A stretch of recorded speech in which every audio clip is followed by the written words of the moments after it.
Hello and welcome to my confidence commerce classes and myself Vivek Gupta. बच्चों, आज हम लोग पढ़ रहे हैं microeconomics and microeconomics का चैप्टर नंबर 2, जिसका नाम है कंज्यूमर्स इक्विलिब्रियम। कंज्यूमर्स इक्विलिब्रियम, इस चैप्टर को मैंने स्टार्ट कर दिया है। इससे पहले की वीडियो में आपने पढ़ा था इस चैप्टर से कि व्हाट इज यूटिलिटी। यूटिलिटी क्या होती है, इसके दो टाइप्स होते हैं, marginal utility and total utilities. ठीक है, और उसके बाद आपने एक लॉ पढ़ा था जो बहुत इंपॉर्टेंट था, law of diminishing marginal utility क्या होती है। ठीक है बच्चों, आज हम लोग क्या पढ़ने जा रहे हैं कि कंज्यूमर्स इक्विलिब्रियम क्या होता है, what's the meaning of consumers equilibrium, और किसी भी कंज्यूमर को इक्विलिब्रियम कब मिलता है। तो पहले ये देखिए कि कंज्यूमर्स इक्विलिब्रियम हम बोलते किससे हैं। तो देखिए इसकी मीनिंग क्या कहती है कि कंज्यूमर इक्विलिब्रियम मींस क्या होता है, it is a situation where a consumer secures maximum satisfaction. ये एक ऐसा पॉइंट होता है, एक ऐसी सिचुएशन होती है जहां पर कि कंज्यूमर को मैक्सिमम सेटिस्फैक्शन मिलता है with the minimum budget. With the minimum budget, minimum budget के अंदर रहते हुए। मिनिमम बजट का मतलब क्या हुआ, with the given level of income. With the given level of income, कि जितना हमारा बजट है उस बजट के अंदर रहते हुए हम किसी प्रोडक्ट की कितनी क्वांटिटी या कितनी यूनिट यूज करें जिससे कि हमको मैक्सिमम सेटिस्फैक्शन मिल सके, वो पॉइंट कहलाता है कंज्यूमर्स इक्विलिब्रियम। किसी भी प्रोडक्ट की हम कितनी यूनिट यूज करें जिससे कि हमको मैक्सिमम सेटिस्फैक्शन मिल पाए विद माय मिनिमम बजट। तो एक कंज्यूमर इक्विलिब्रियम पॉइंट पर तब होता है जबकि वो किसी प्रोडक्ट की उतनी यूनिट यूज करे जिससे कि उसको मैक्सिमम सेटिस्फैक्शन मिले with the given level of income, या कह सकते हैं विद द मिनिमम बजट। तो कंज्यूमर्स इक्विलिब्रियम मींस क्या हुआ, एक ऐसा पॉइंट या एक ऐसी सिचुएशन जहां तक किसी प्रोडक्ट को कंज्यूमर को यूज करना चाहिए जिससे कि उसको मैक्सिमम सेटिस्फैक्शन मिले, बट इतना ध्यान रखना with the given level of income या विद द मिनिमम बजट। देखिए इसे हम लोग एक और नाम से बोलते हैं, it is also known as point of balance.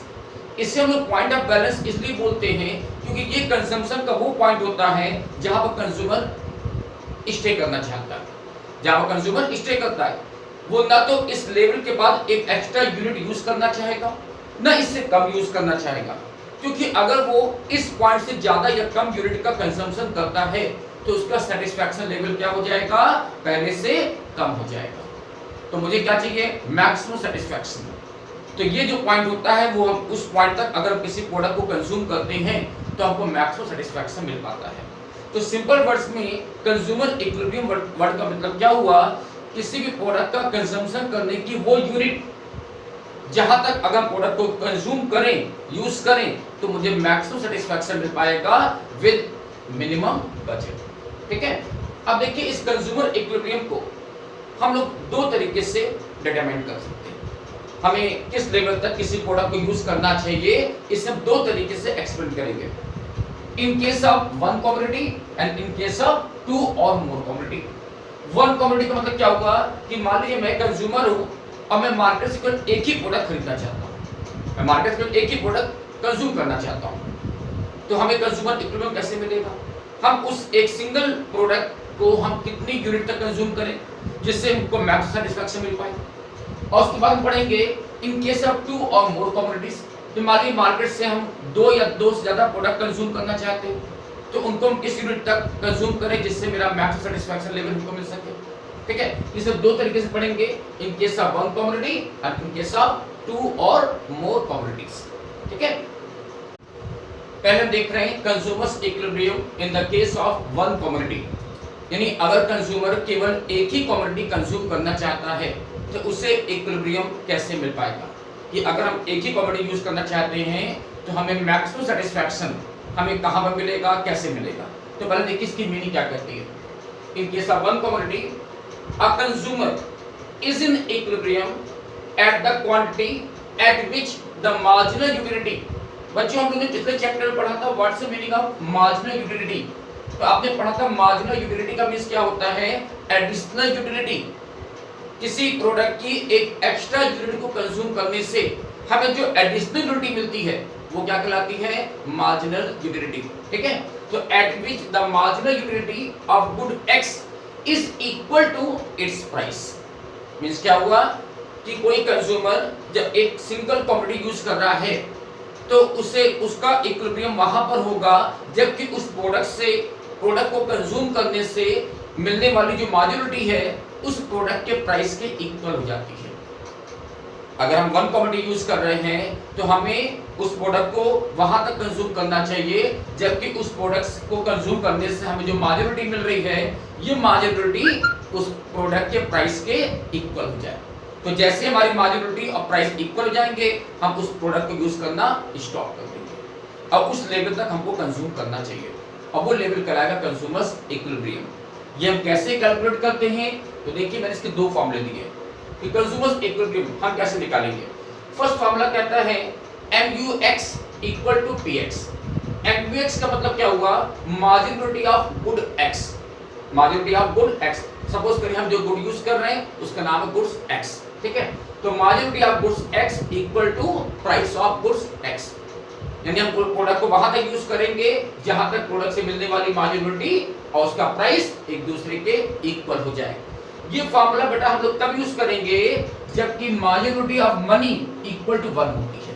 ये बात ध्यान रखना, जबकि मार्जिनलिटी ऑफ मनी इक्वल टू 1 होती है। याद रखिएगा अगर किसी क्वेश्चन में मनी की मार्जिनलिटी नहीं दी जाती है तो हम ये बात एज्यूम कर लेते हैं कि मनी की मार्जिनलिटी क्या है 1 है। तो MUM का मींस क्या हुआ मार्जिनल यूटिलिटी ऑफ मनी, यानी 1 रुपए की मार्जिनलिटी कितनी होती है वो होता है MUM। तो अगर मनी की मार्जिनलिटी 1 है तो हम लोग कंज्यूमर इक्विलिब्रियम कैसे निकालेंगे, वो पॉइंट जहां पर मार्जिनलिटी ऑफ गुड X और प्राइस ऑफ गुड X एक दूसरे के इक्वल हो जाएंगे। मार्जिनलिटी और प्राइस एक दूसरे इक्वल हो जाएंगे, वहीं पर हमारा कंज्यूमर इक्विलिब्रियम होगा। और याद रखिएगा ऐसा तब यूज करेंगे फॉर्मूला जबकि मनी की मार्जिनलिटी 1 होती है। बट अगर मनी की मार्जिनलिटी 1 से ज्यादा है, मान लीजिए 2 है या 3 है 4 है, तो उस केस में हम ये सेकंड फॉर्मूले का यूज करेंगे। कंज्यूमर इक्विलिब्रियम निकालने के लिए हम ये सेकंड फॉर्मूले का यूज करेंगे। अब ये सेकंड फॉर्मूला क्या है कि MUX divided by MUM equal to price of good X, ठीक है। MUX किसे कहेंगे marginality of good X divided by marginality of money equal to होना चाहिए प्राइस के। तो अगर मनी की मार्जिनलिटी 1 से ज्यादा होगी तो आप इस सेकंड फॉर्मूले का यूज करके कंज्यूमर इक्विलिब्रियम निकालेंगे। अब हम एक काम करते हैं दोनों तरीके से, दो एग्जांपल लेते हैं। एक एग्जांपल लेंगे कि मनी की मार्जिनलिटी 1 है तो कैसे कैलकुलेशन होगा, और अगर मनी की मार्जिनलिटी 1 से ज्यादा है तो कैलकुलेशन कैसे होगा। देखिए हमने पहला एग्जांपल लिया कि अगर मनी की मार्जिनलिटी 1 इक्वल है, मनी की मार्जिनलिटी कितनी है 1 है, यानी 1 रुपए की मार्जिनलिटी कितनी है 1 है, तो उस केस में हमारा इक्विलिब्रियम कैसे हम डिटरमाइन करेंगे। हमने एज्यूम किया कि मान लीजिए हम एक प्रोडक्ट परचेस करना चाहते हैं, एक प्रोडक्ट कंज्यूम करना चाहते हैं जिसका प्राइस कितना है 20 रुपीस का। प्राइस कितना है 20 रुपीस का। तो देखिए हम लोग ने पिछले वीडियो में पढ़ा था लॉ ऑफ डिमिनिशिंग मार्जिनलिटी, जो ये कहती है कि किसी भी प्रोडक्ट को कोई कंज्यूमर जैसे जैसे कंज्यूम करता जाता है तो वैसे वैसे उस प्रोडक्ट से मिलने वाला जो मार्जिनलिटी होता है, जो सेटिस्फैक्शन होता है, वो धीरे धीरे घटता जाता है। किसी भी प्रोडक्ट को हम जैसे यूज करते जाएंगे वैसे वैसे उस प्रोडक्ट से मिलने वाला सेटिस्फैक्शन धीरे धीरे कम होता जाता है, घटता जाता है। तो देखिए मान लीजिए हम जो क्वांटिटी यूज कर रहे हैं उसकी फर्स्ट यूनिट से हमें मार्जिनलिटी कितनी मिल रही है 100, सबसे ज्यादा मिली 100। तो जब मैंने उस प्रोडक्ट की सेकंड यूनिट यूज किया तो मार्जिनलिटी क्या होगी पहले से कम हो गई। हमने एग्जांपल लिया कितनी हो गई 80 हो गई। इसी तरह थर्ड, फोर्थ, फिफ्थ, सिक्स्थ और 7 यूनिट यूज करते जा रहे हैं तो क्या हो रहा है मार्जिनलिटी धीरे हमारी घटती जा रही है। पहले 100 थी, फिर 80, फिर 60, 40, 20, 10 एंड 5। इसी को हमने पिछले वीडियो पढ़ाया था कि लॉ ऑफ डिमिनिशिंग मार्जिनलिटी क्या कहता है कि किसी भी प्रोडक्ट को हम जैसे जैसे यूज करते जाएंगे वैसे वैसे उस प्रोडक्ट से मिलने वाला जो सेटिस्फैक्शन है, जो मार्जिनलिटी है, वो धीरे धीरे घटती जाती है। तो मेरी जो मार्जिनलिटी है वो धीरे घटती जा रही है। लेकिन जरा सोचिए प्रोडक्ट का प्राइस मैंने एज्यूम किया है कि प्रोडक्ट का प्राइस कितना है 20 रुपये पर यूनिट। ये हर यूनिट के लिए मुझे पैसा कितना देना पड़ रहा है 20 रुपीस का। तो इस एग्जांपल में हम जानना चाहते हैं मेरा इक्विलिब्रियम कहां पर होगा, हमें इस प्रोडक्ट को किस यूनिट तक यूज करें जिससे कि हमको मैक्सिमम सेटिस्फैक्शन मिल सके। तो देखिए जबकि मनी की मार्जिनलिटी 1 होती है तो उस केस में इक्विलिब्रियम का फॉर्मूला क्या होता है कि MUX इक्वल टू PX होना चाहिए, यानी प्रोडक्ट की मार्जिनलिटी और उसका प्राइस इक्वल हो जाना चाहिए। तो जरा ध्यान देखिएगा कौन सी यूनिट पर हमारा मार्जिनलिटी और प्राइस इक्वल दिख रहा है हमको, कहां पे इक्वल दिख रहा है, तो आप नोटिस करिएगा 5th यूनिट पर, 5वीं वाली यूनिट पर आप नोटिस करिएगा मेरी मार्जिनलिटी और प्राइस एक दूसरे की इक्वल हो गए। हमें इस प्रोडक्ट को यूज करने से मार्जिनलिटी कितनी मिल रही है 20 की, जबकि प्राइस कितना देना पड़ रहा है 20 रुपीस का ही देना पड़ रहा है। तो दैट मीन कि कंज्यूमर इस प्रोडक्ट की 5वीं यूनिट तक कंज्यूम करेगा, इसके बाद उस प्रोडक्ट को यूज करना बंद कर देगा। 5वीं यूनिट तक उसको मैक्सिमम सेटिस्फैक्शन मिल पाएगा। ठीक है, सोचिएगा इससे पहले वो क्यों नहीं स्टॉप हो रहा है। तो सोचिएगा फर्स्ट यूनिट पर क्या हो रहा है कि उसकी मार्जिनलिटी कितनी मिल रही है 100 की, जबकि उसको पैसा कितना देना पड़ रहा है केवल 20 रुपीस का, जिसका मतलब उसको सेटिस्फैक्शन ज्यादा मिल रहा है, तो वो अभी प्रोडक्ट की और यूनिट यूज करना चाहेगा। इसी तरह यहाँ भी देखिए कि उसको सेटिस्फैक्शन कितना मिल रहा है 80 का और प्राइस देना पड़ रहा है 20 का। इसी तरह यहाँ भी देखिए हमें यूनिटी मिल रही है 40 की और प्राइस देना पड़ रहा है 20 का, यानी यहाँ पर क्या हो रहा है सेटिस्फैक्शन लेवल ज्यादा है और प्राइस हमको कम देना पड़ रहा है, तो हम ज्यादा और ज्यादा यूज करना चाह रहे हैं। लेकिन जैसे हम 5वीं यूनिट पर पहुंचे तो क्या हुआ, हमारा सेटिस्फैक्शन और प्राइस इक्वल हो गया। 5वीं वाली यूनिट से हमको जितना सेटिस्फैक्शन मिल रहा है हमें एग्जैक्टली उतना पैसा भी देना पड़ रहा है। तो इस यूनिट पर आने के बाद हम आगे इस प्रोडक्ट को कंज्यूम नहीं करेंगे। क्यों नहीं करेंगे, क्योंकि इसके आगे कंज्यूम करने का मतलब होगा कि हमको इस प्रोडक्ट से सेटिस्फैक्शन कम मिलेगा, जबकि हमको प्राइस ज्यादा देना पड़ेगा। आप देख रहे हैं कि इस लेवल के बाद नेक्स्ट यूनिट देखिएगा हमको यूनिट कितनी मिल रही है 10 की, जबकि प्राइस कितना देना पड़ेगा 20 का। सोचिए ये सिचुएशन कभी कंज्यूमर होने ही नहीं देगा। हम लोग ऐसा कोई प्रोडक्ट नहीं परचेस करते जिससे कि हमको यूटिलिटी कम मिले और हमको उसके लिए प्राइस ज्यादा देना पड़े। तो मैक्सिमम इस प्रोडक्ट को कहां तक यूज करेगा 5वीं यूनिट तक। तो 5th यूनिट हमारी क्या कहलाएगी कंज्यूमर्स इक्विलिब्रियम, कि अगर हम इसको 5th यूनिट तक यूज करेंगे तो मुझे आपको मैक्सिमम सेटिस्फैक्शन मिल सकेगा। तो ये था in case of one commodity when the MUM equal to 1 होता है। देखिए हम एक और एग्जांपल लेते हैं और दूसरे एग्जांपल में हम ये क्या मान रहे हैं कि मान लीजिए मनी की जो मार्जिनलिटी है वो कितनी है 2 है। हमने पिछले एग्जांपल में माना था कि मनी की मार्जिनलिटी कितनी है 1 है। देखिए अब मैं मान रहा हूं कि मनी की मार्जिनलिटी कितनी है 2 है। बट एक बात याद रखना बच्चों कि अगर क्वेश्चन में मनी की मार्जिनलिटी नहीं दी गई है तो हमेशा मनी की मार्जिनलिटी को 1 मानिएगा। बट अगर क्वेश्चन स्पेशली दिया गया है तो फिर उसको फॉलो करना पड़ेगा। तो मान लीजिए क्वेश्चन में आपको दिया गया है कि मनी की जो मार्जिनलिटी है वो कितनी है 2, यानी 1 रुपए से हमको मार्जिनलिटी कितनी मिल रही है 2 के बराबर मिल रही है। तो अब इस केस में हम इक्विलिब्रियम को कैसे फाइंड करेंगे। ठीक है, देखिएगा हमने फिर से अज्यूम किया कि मान लीजिए हम एक कंज्यूमर है और किसी प्रोडक्ट की 6 यूनिट हम कंज्यूम कर रहे हैं, तो हर एक अगली यूनिट से हमको जो मार्जिनलिटी मिल रही है वो धीरे क्या होती जा रही है घटती जा रही है। हम लोग तो पढ़ा है ना कि जो मार्जिनलिटी होती है वो जैसे प्रोडक्ट को कंज्यूम करते जाते हैं वैसे वैसे मेरी मार्जिनलिटी कम होती जाती है। तो हमने माना कि मेरी फर्स्ट यूनिट से हमको मार्जिनलिटी कितनी मिली 10, सेकंड यूनिट से मार्जिनलिटी कितनी मिली 8, फिर 6, फिर 4, 2 और फिर 0। तो जैसे प्रोडक्ट को यूज करते जाएंगे वैसे वैसे उससे मिलने वाली मार्जिनलिटी घटती जाती है। तो अब देखना ये है कि ये जो मार्जिनलिटी है ये क्या है प्रोडक्ट की मार्जिनलिटी है। अब मैं जानना चाहता हूं मार्जिनलिटी इन टर्म्स ऑफ मनी, यानी हर 1 रुपए से हमको मार्जिनलिटी कितनी मिल रही है। मार्जिनलिटी इन टर्म्स ऑफ मनी कैसे निकालेंगे, MUX डिवाइडेड बाई MUM।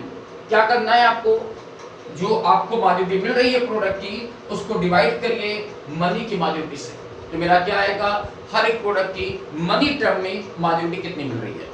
तो देखिए फॉर्मूला क्या है MUX divided by MUM। Solve करिए।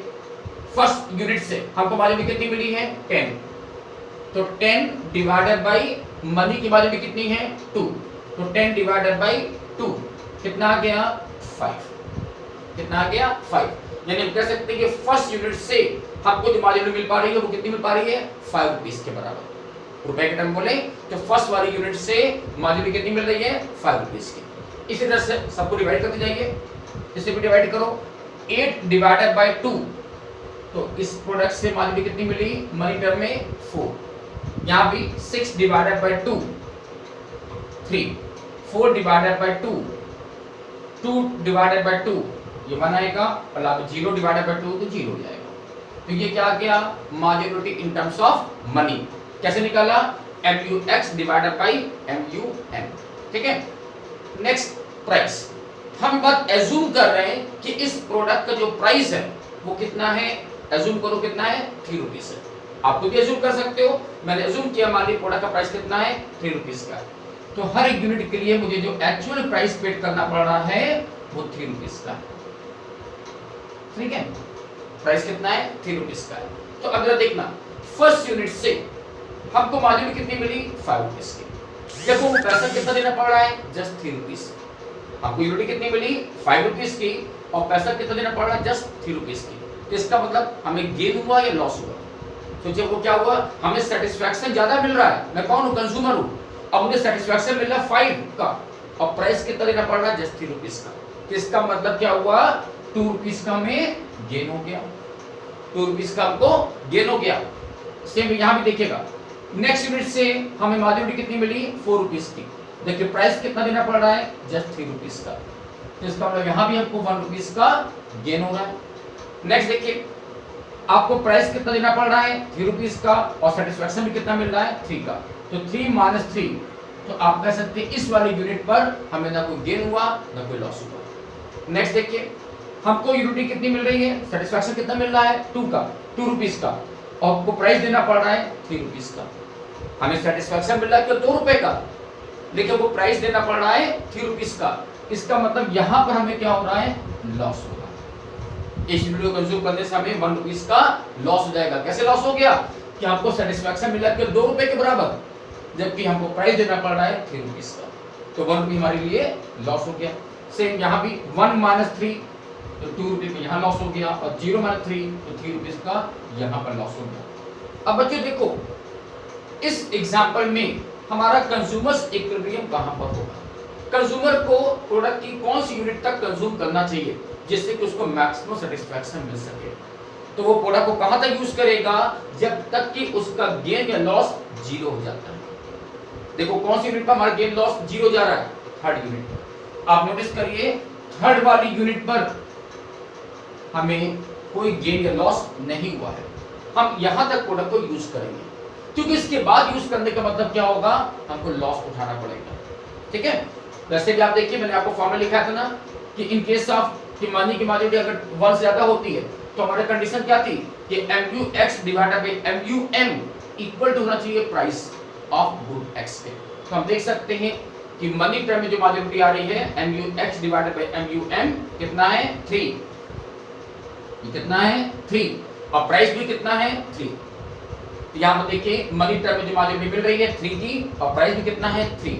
तो ये दोनों इक्वल हो रहे हैं। कौन सी यूनिट इक्वल हो रहे हैं, थर्ड यूनिट पर। तो मैं कहूंगा इस एग्जांपल में थर्ड यूनिट पर हमारा मनी टर्म मार्जिनलिटी और प्राइस एक दूसरे के इक्वल हो रहे हैं और थर्ड यूनिट तक कंज्यूमर को मैक्सिमम सेटिस्फैक्शन मिल पाएगा। तो ये वो पॉइंट होगा जिसको हम बोलेंगे कंज्यूमर्स इक्विलिब्रियम। देख सकते हैं कि थर्ड यूनिट पर हमको मार्जिनलिटी कितनी मिली थी 6 की, जबकि मनी की मार्जिनलिटी कितनी है 2।